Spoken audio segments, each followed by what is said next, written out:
welcome back to my channel. My name is May Lily. I'm going to be here today to talk to you about my third installment into the Haunted Items Party. At this point, I just think I should just shorten it to Haunted Items.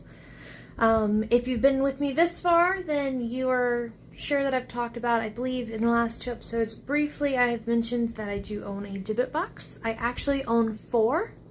But this one in particular has a very special place in my heart, because unlike the other 3, this one can be traced back to the original exorcism that took place. Now, for those of you that don't know what a Dybbuk box is, there are actually quite a few different types. So the most common is called a Dybbuk box. That has a Hebrew Jewish background. It was believed that after an exorcism, you could capture and seal a demonic being or a malevolent spirit into a box, seal it with wax. Of course, you would have other trinkets inside of it. Some people put crystals in there to help with the binding. You would put thorns. The wax would be blessed. Some people carve markings on the boxes. The boxes can come in any shape and size, so it's actually pretty fascinating. But this one in particular goes back with this one particular family. I'm not going to give out names, but mainly because there's only one left, and I promised her that I would not.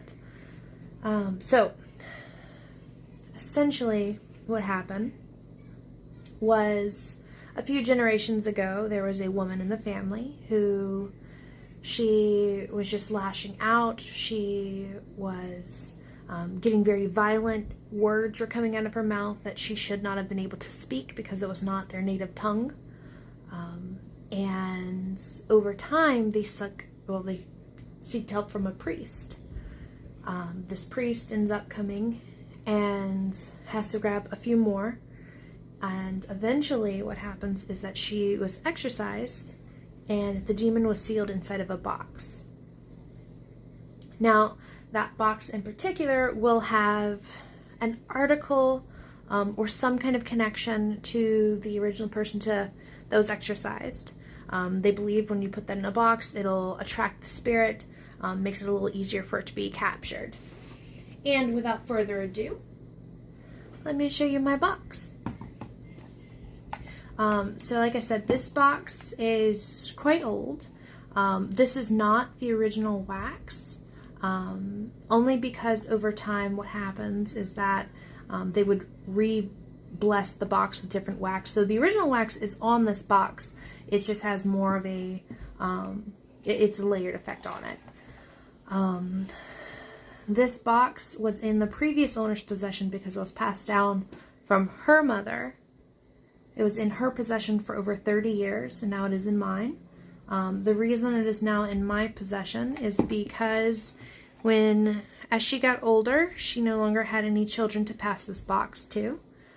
So she sought help from someone that would be able to handle and will understand the box. Because nowadays a lot of people are interested in opening these boxes up and seeing what's inside.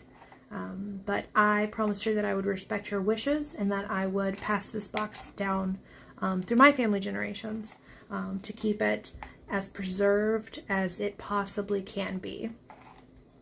This box is quite unique in the sense that even though it is sealed, there are some strange things that do happen around this box occasionally.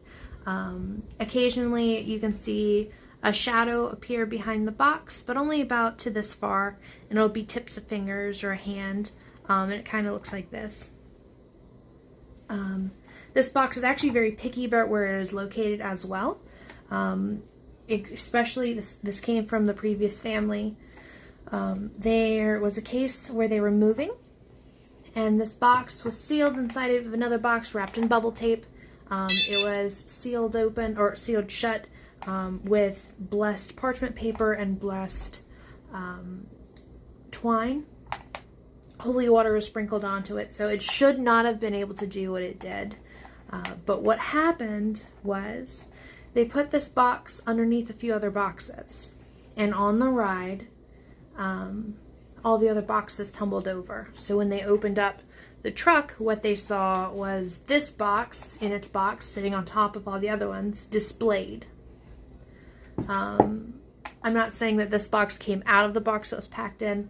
I'm saying that that box was displayed on top of all the other ones. And she had noticed that whenever she tried to hide this box, what it would do was some way, shape, or form, it would always be the centerpiece in that room she moved it to, or where she put it to. There's cases where she put it in her closet, she opened her closet, and it fell out of the closet.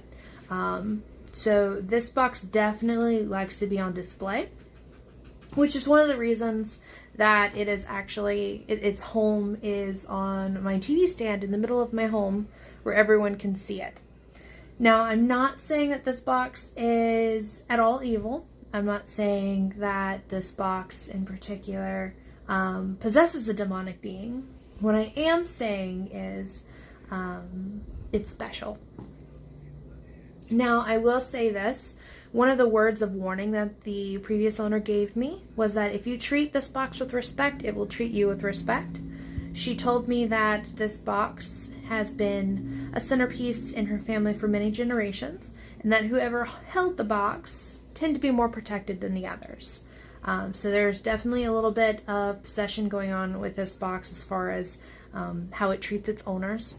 I will say, since it's been in my hands, I myself have felt a little safer. I don't live in the best area of town, and I've actually had people stop knocking on my doors at night, which is actually, it's a godsend, actually, if I'm going to be honest with you. This box has never given me any trouble, unlike one of my other Dybbuk boxes. So yeah, this is one of my Dybbuk boxes. I might bring up one or all three of my other boxes if you guys are interested in those stories.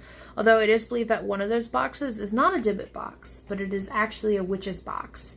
And that is the other type of Dybbuk box. Well, with the witch's box, it is simply an item that a witch deems haunted, possessed, malicious in some way. It is their way to bind the item to a box, and typically they will bury it, or we would bury it, at a crossroads.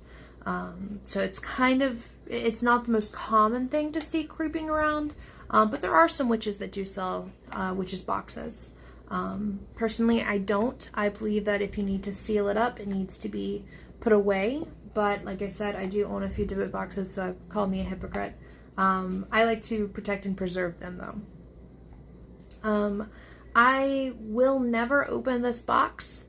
So if you guys ever comment saying, hey, open the box, I will not. Because like I said, I do like to protect the intentions of the person that did seal this box, because it was sealed for a reason.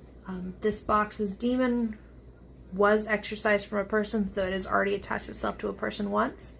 I have full belief that if it was to be opened up, it will try to do so again. So it is staying in the box, especially since this box stays in my home. Check us out tomorrow. I'm going to see, I might bring out another doll tomorrow. We'll see. But until then, I will check you guys later. Have a wonderful, wonderful rainy Thursday. Have a good one, guys. Bye.